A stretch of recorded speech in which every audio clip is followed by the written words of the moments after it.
other words, the Square of the Lions, because of this water feature here, which is on the grounds of the University of Porto. The original university was this, what's considered a large building, and at the time probably was. Some detail on top of this building. Well, a guy sits over there begging for money with a plastic cup that he annoys the hell out of us with by banging on, by shaking up and down. Here we are at the Harry Potter bookstore. It's called that because I think the Harry Potter series not only worked here for a while, or I think she worked here for a while, but she was also a teacher, an English teacher nearby. Somewhere in this block, opposite this park behind me, is a restaurant or coffee bar where professors used to go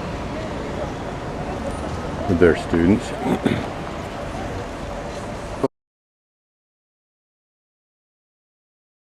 Walking now in this park between trees that have had a disease that gave them at the time this growth at the bottom, which looks very Harry Potterish. I don't know if there is an allusion in her books to such a kind of tree, but since she lived here and taught English here for a while, it wouldn't be surprising. This is one of a series of sculptures, and usually they contain 4 men, the same 4 men. Here it's only 3. 1 man on the top, 1 man here, a 3rd one in the 2nd row, one to the left of the man on top, and then this man here completely bowled over with laughter. Again, there beyond is the university building, and this is kind of a pretty water feature. I assume you can, as that man is, sit out on those stark benches. There we see the different facial expressions. There's our 4th man. And the 4th man, the one who was missing on that 2nd seat on the left, seems to be gesturing, and maybe the one who is telling the joke that's causing this man down here to be so uproariously uplifted or turned over. We'll look closely at the faces.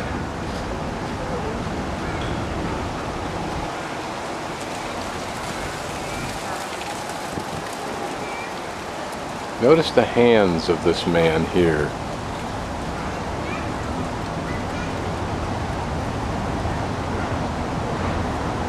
His right one is a palm up, left one palm down. Here we have only 3, but now it's the right man on the 2nd seat that's missing. Let's look at these facial expressions just for fun. Maybe they reflect the various facial expressions we have during laughter. This man looks to be doing the same thing he did in the last one. His hands are the same. This man seems to be the same. So I'm not exactly sure what the theme is. Here the man seems to be, on the right hand side, seems to be leaning back in laughter. And yet the other 2 seem the same, and our 4th man rather, is missing. The man sitting up on top. This is the Hall of Justice, built by the last dictator. The guide yesterday suggested that the tall towers, the steps, etc., all are designed to diminish the individual in the face of the power of the government through its courts, and that there's a certain cynicism implied here that the scales are simply dangling as an afterthought in justice's left hand, while the sword is prominently out in front to be recognized by everyone. This cafe is right across the street from the university, and these plaques on the wall are from the students of different classes thanking the cafe for being a place where they and their professors could come and talk about things, since the university, as large a building as it may appear to be, was completely packed and old, and decrepit and not a place conducive for conversation. At first it became an insult that this was a black cafe because everybody, of course, was wearing their black capes.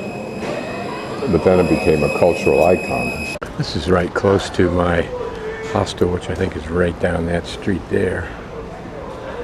But this just gives us an idea of the narrowness of the street, and this lady drives her van right down through her tires, right along the edge here at the curb. Laundry hanging from these old buildings.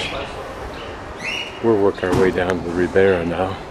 This tight side view we get now is of a convent. I'll give you the stats on it in a second.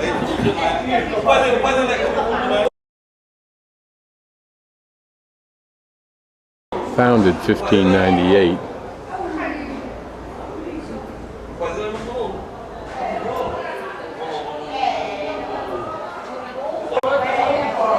Their driving accuracy, they can only do so much if they can't get the cars out. I'll get a better shot of this in a moment.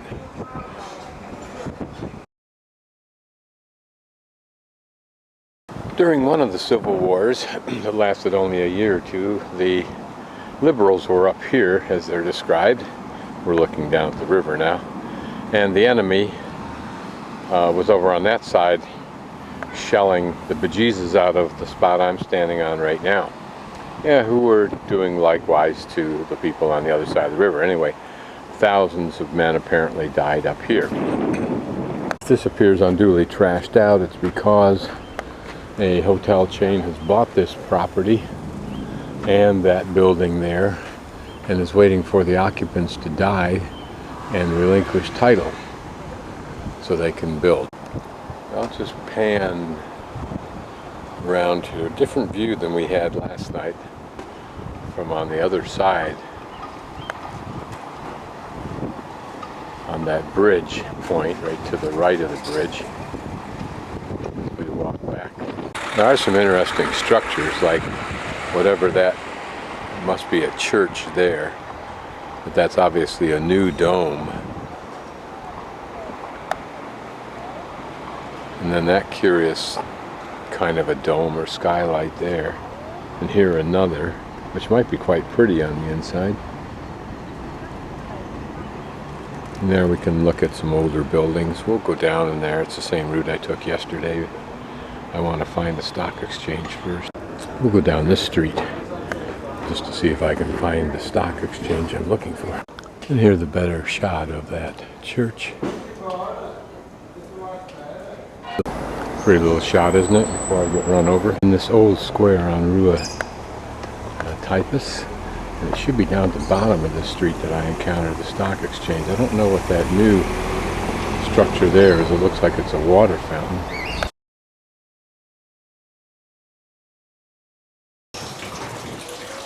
The original fountain, built in 1772, replaced by the present one at the end of the 18th century.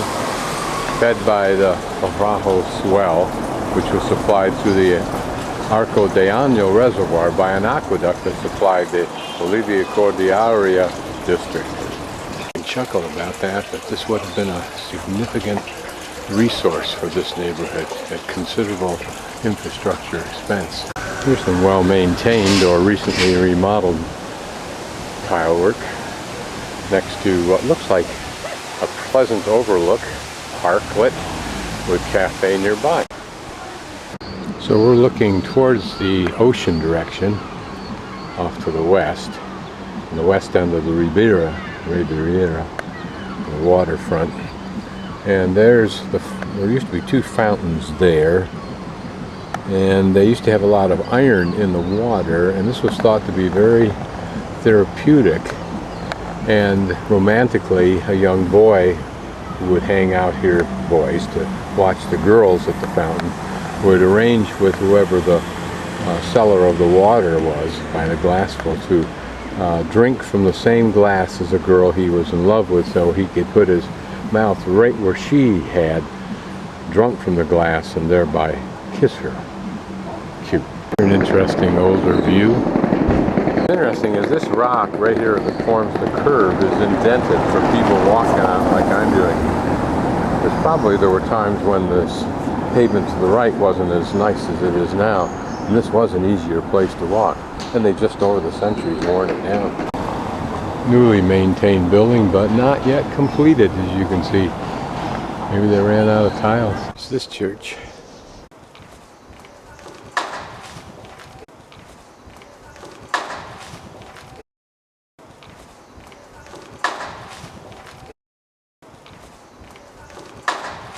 It's interesting.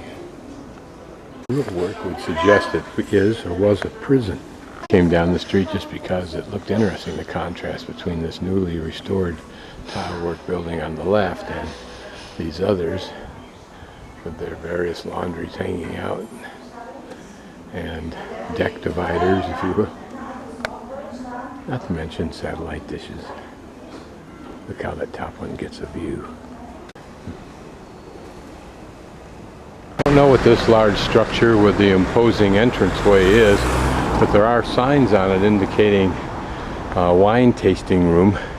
So maybe this is one of those places for the storage of wine. Well, here we are at Pracato Infante Enrique. Remember, he was one of those guys who was on one of the railroad station tile displays entering town for some reason. And this is him pointing to whatever he was doing with his hand on the earth. It may be he was one who inspired much of the 16th century and 15th century exploration of New World routes by sea that Portugal became famous and wealthy from. It looks interesting enough to explore. It looks like a very elegant 19th century, early 19th century enclosed market. So let's go see. So Ferreira refers to metal, I think, iron. Built in the 19th century according to a project.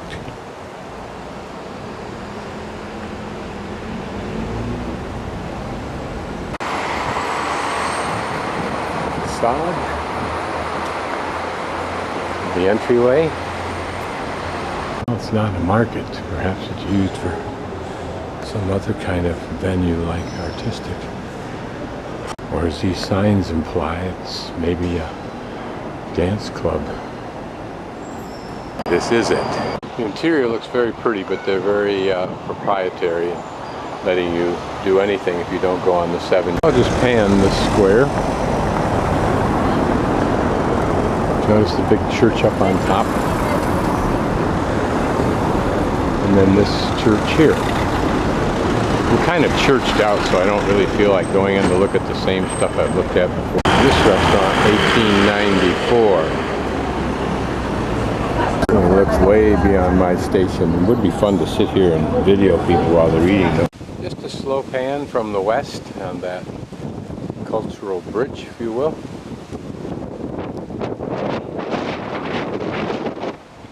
Across there to the other city. And this wine storage places.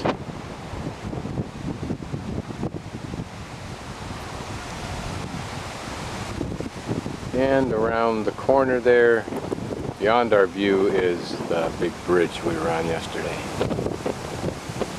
And some of the older buildings.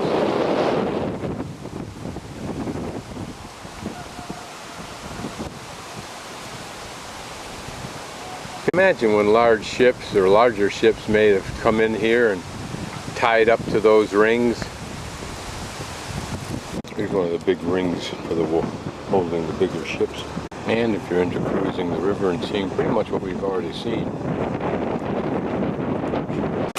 Here an even bigger ring. All along here, cafes. Enjoyable place to sit and eat. This little restaurant, which is packed and has been for the last half hour. This seat just became available about 10-15 minutes ago.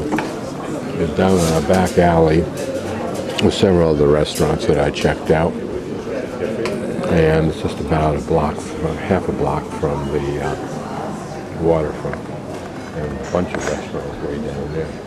The key to selecting a restaurant like this for me, price and quality, is find a place that's packed with people because they're the locals who pack it, or the tourists who've been told to go there that pack it and confirm its quality as well as the price, usually. This is a demi-tasse of coffee that is so strong. Give you a pack of sugar. I guess I ordered this with my dinner, didn't realize it. This building has been recently redone with tile, but I just thought this balcony was pretty. It's nothing spectacular. It's just a pretty metal balcony. Not exactly sure where I am. That's an understatement. That looks like some of the old walls. And there, don't know what that tower is, but it must be part of the church. This has a church insignia on it. And here we're going to go through what looks like an old wall, so I've got to go up on top of that and look back down and see what I discover. I now know where I'm at. Yesterday afternoon I looked down into this area here and looked through that portal that I was just at. I was up at this church here, and then here is the route to the big bridge. This is a picture of that first bridge. These are the pylons that we looked at. These are no longer here, and this was the bridge that was ultimately destroyed when the second bridge was put in next to it. That's a lithograph of what the early bridges would have looked like, made out of barrels. Or I mean boats, excuse me.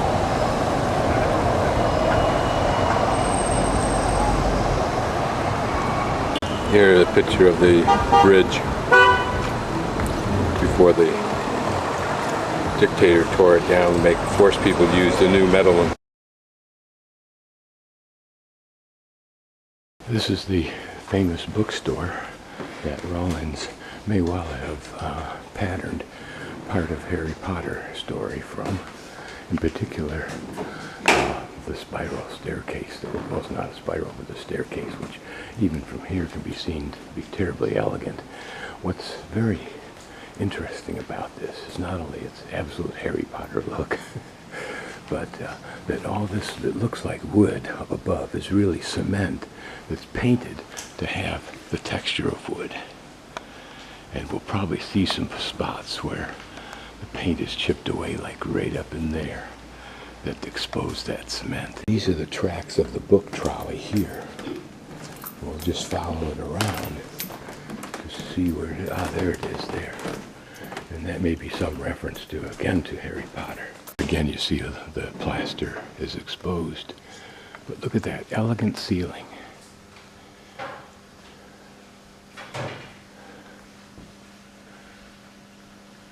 Walk up the staircase and leave the camera on.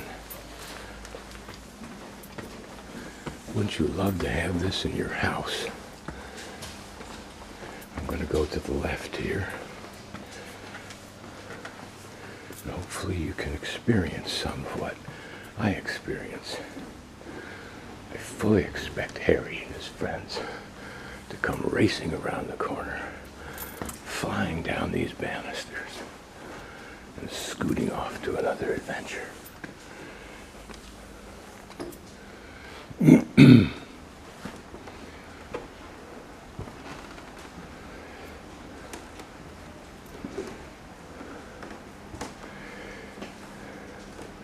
They will kindly let you in here, the cleaning lady did, between 9 and 10 to take photos.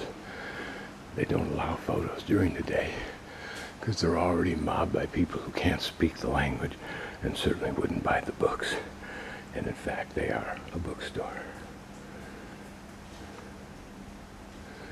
And here's the view from above, looking down this magnificent staircase. And I'll keep the camera rolling. This time we'll go down the right side.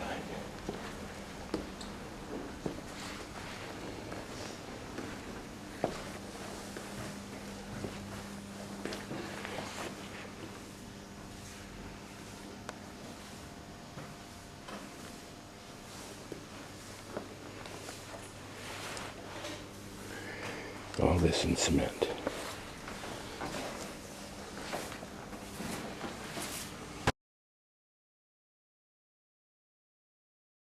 I'm standing opposite these signs right here, which is for the Tramway 18, which should take me out to the Tramway Museum and Baisa, another area, I think.